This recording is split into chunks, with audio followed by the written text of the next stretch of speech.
انہوں نے فرمایا اگر میرے بعد کوئی نبی ہوتا تو اللہ عمر کو بنا کر دے سکتا۔ بولنے ذرا سبحان اللہ، کیا تو برداشت کری لینا، بولنے سبحان اللہ، بات سمجھ لیجیے، کبھی موقع ملے گا تو ہوگی بات، اگلی بار یہ تو چلو گھر کا پروگرام ہے، اگلی بار بلانا ہو تو شاید بات پروگرام کر کے اور فوراً بٹھائیے گا مجھے تاکہ میں آپ سے زیادہ بات کروں۔ ذرا سنیے، حضرت عمر 22 لاکھ مربع میل کا حاکم، اس کا مطلب آدھی دنیا کا حاکم، جس سے قیصر و کسریٰ کے بادشاہ کانپتے تھے۔ وہ ان کا طریقہ کیا تھا آپ دیکھیں، ان کی حکومت ہے، اپنی حکومت میں حضرت عمر رات کے سناٹے میں نکلتے، اپنے غلام کو لیتے، کبھی اکیلے جاتے، کہیں کوئی پریشان حال نہ ہو۔ ایک دن کیا ہوا، مدینہ منورہ کی گلیوں میں جناب عمر گزر رہے ہیں، کیا دیکھا کہ مدینے کے قریب میں، مدینے کی ابتدا میں آگ چل رہی ہے، لگتا ہے کوئی مسافر ہے۔ حضرت عمر نے اپنے غلام سے کہا، اے میرے غلام ذرا غور سے سنیے گا، اے میرے غلام ذرا جا کے پتا کرو یہ مدینے کے مسافر میں مدینے کے قریب کون آیا ہے۔ ان کے غلام گئے، جا کے دیکھا ایک بندہ ہے جو خیمہ لگا کے بیٹھا ہے، باہر جو ہے آگ جلا کے تاپ رہا ہے۔ جا کے پوچھا بھائی تم کون ہو؟ اس نے ڈانٹ کے بھگا دیا، تمہیں کیوں بتاؤں، تمہیں کیا ضرورت ہے؟ وہ واپس آئے اور آ کے جناب عمر سے کہا کہ انہوں نے مجھے تو نہیں بتایا، منع کر دیا۔ جناب عمر رضی اللہ تعالی عنہ خود گئے اور جا کے معلوم کیا بھائی تم کہاں سے آئے ہو؟ انہوں نے نہیں پہچانا جس سے میں بات کر رہا ہوں وہ امیر المومنین ہے۔ اس نے کہا آپ کون ہوتے معلوم کرنے والے؟ کہا کہ بتائیں تو صحیح۔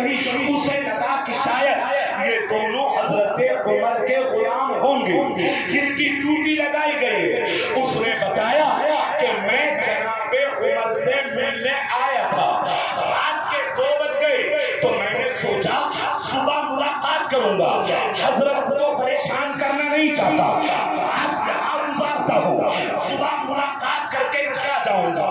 جناب عمر فرماتے ہیں میں بات کر رہا تھا، اچانک خیمے سے کسی عورت کی کڑھانے کی تکلیف کی آواز آئی۔ میں نے کہا یہ آواز کس کی ہے؟ جواب دیا کہ یہ آواز میری بیوی کی ہے، میری بیوی حاملہ ہے، وقت قریب ہے، پیدائش قریب ہے، کوئی پاس نہیں ہے۔ جناب عمر نے جب سنا 22 لاکھ مربع میل کا حاکم، بڑے بڑے لوگ کانپتے تھے، شیطان راستہ دیکھ کے راستہ بدل دے۔ جناب عمر فرماتے ہیں اے میرے بھائی ذرا تم ٹھہرو، میں ابھی آتا ہوں، ڈلیوری کا وقت قریب ہے۔ جناب عمر اپنے گھر کے اندر گئے اور جا کے اپنی بیوی سے بولے، حاکم کی بیوی ملکہ ہوتی ہے، جا کے بولے اے شریک حیات اگر تمہیں اللہ کوئی بڑا اجر دے رہا ہو تو کیا تم بڑا اجر لوگی؟ انہوں نے جواب دیا بالکل، حضرت آپ مجھے بتائیں کرنا کیا ہے؟ جناب عمر بولے آج میرے دوست کے گھر میں ڈلیوری کا وقت قریب ہے، جو ضرورت کا سامان ہو وہ سامان لے لو۔ جناب عمر کی بیوی وقت کی ملکہ آپ فرماتی ہیں کچھ گھی لے لو، کچھ سادہ سامان لے لو، کچھ لکڑیاں لی، میں قربان جاؤں جناب عمر پر۔ کیا احساس تھا، کیا محبت تھی، کیا ہمدردی تھی۔ جناب عمر نے لکڑیاں اپنے کاندھے پہ رکھی اور لے کے چلے، کچھ سامان لیا، ان کے قریب پہنچے، آپ کی بیوی خیمے میں گئی اور ان کو بتایا تم چولہا بنا لو، لکڑیاں لگا لو اور اس پہ دیگ کی ہانڈی رکھ کے یہ سامان ڈال کے پکانا شروع کر دو۔ ذرا توجہ چاہوں گا، بس بات ختم کر رہا ہوں۔ جناب عمر فرماتے ہیں میں نے آگ جلائی، میں پھونکے مارتا رہا، ساری داڑھی دھوئیں سے بھر گئی۔ وہ جو باہر سے آیا تھا مسافر وہ کہنے لگا یہ بتاؤ تم نے کبھی یہ سامان پکایا ہے، کبھی تم نے آگ جلائی ہے؟ انہوں نے جناب عمر فرماتے ہیں میں کوشش کرتا ہوں شاید کہ کام بن جائے۔ جناب عمر نے آگ جلائی، اس میں سامان ڈالا، اب اپنے ہاتھوں سے چلانے لگے. اندر ہے ان کی بیوی, سبحان اللہ بولے, اندر خیمے کے اندر وہ ڈلیوری کے وقت وہاں پہنچی. جناب عمر وہ سامان پکانے لگے. اللہ اکبر. وہ کہتا ہے میں کبھی ان سے کہتا مجھے پانی لاؤ, وہ پانی لا کے دیتے. ایک بار بھی نہیں کہا کہ میں عمر ہوں, میں امیر المومنین ہوں. وہ سامان پکاتے رہے, بھوکے مارتے رہے, پانی لا کے دیتے رہے. میں پھر دوبارہ کہتا ہوں, میں کسی عام آدمی کی بات نہیں کر رہا, میں اس کی بات کر رہا ہوں جس کے بارے میں ابو بکر کہتے گئے یا اللہ میں اپنے بعد میں اس کو حاکم بنا کے آیا ہوں جو امت میں سب سے بہتر ہے. میں اس کو حاکم بنا کے آیا ہوں جو امت میں میرے پاس سب سے افضل ہے.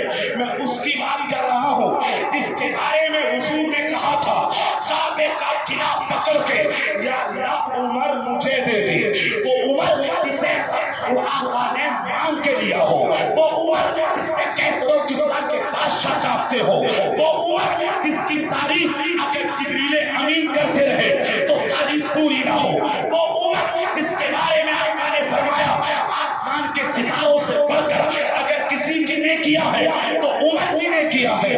وہ بتاتے رہے. اچانک خیمے سے آواز آئی امیر المومنین مبارک ہو, آپ کے دوست کے یہاں بیٹا ہوا ہے, آپ کے دوست کے یہاں بیٹے کی ولادت ہوئی ہے. جب اس نے سنا نا امیر المومنین وہ کانپ گیا اور اپنی تیزی سے دوڑا, اس کی پگڑی اس کا عمامہ زمین پہ گرا اور قدموں میں گر کے بولا آپ امیر المومنین ہیں, وہ جس کے بارے میں سنا تھا کیسر و کسریٰ کے بادشاہ جس کے قدموں میں چابی رکھتے وہ عمر ہے. اللہ اکبر. آپ نے اس مسافر کو اٹھا کر اپنے سینے سے لگایا اور کیا جملہ بولا, ہزاروں تقریروں پہ بھاری. جناب عمر فرماتے ہیں بندے تو ٹینشن مت لے, تو فکر مت کر, بتائے یہ کس کا شہر ہے, یہ شہر شہر مدینہ ہے, یہ شہر شہر رسول ہے. یہاں امیروں کا نہیں, یہاں غریبوں کا استقبال ہوتا ہے, یہاں غریبوں سے پیار ہوتا ہے. لہٰذا میرے عزیز آپ اندازہ لگائیں جب عمر کا یہ عالم ہے تو مصطفیٰ کا عالم کیا ہوگا. ایک صحابہ کی زندگی کو پڑھ لیں, آپ کو احساس ملے گا, آپ کو ہمدردی ملے گی, آپ کو پیار ملے گا, آپ کو محبت ملے گی. آج سڑک پہ ایکسیڈنٹ ہو گیا, ویڈیو بناتے ہیں, فیس بک پہ ڈالتے ہیں, واٹس ایپ پہ ڈالتے ہیں. یہ احساس نہیں ہے, احساس یہ ہے فوراً اٹھا کے اسپتال پہنچا دو, جو انجام ہوگا دیکھا جائے گا. اگر آپ کی وجہ سے ایک بندے کی زندگی بچ گئی تو جناب علی فرماتے ہیں اگر تم نے ایک بندے کی زندگی کو بچا لیا پوری انسانیت کی زندگی کو. بے شک, سبحان اللہ سبحان اللہ. لہذا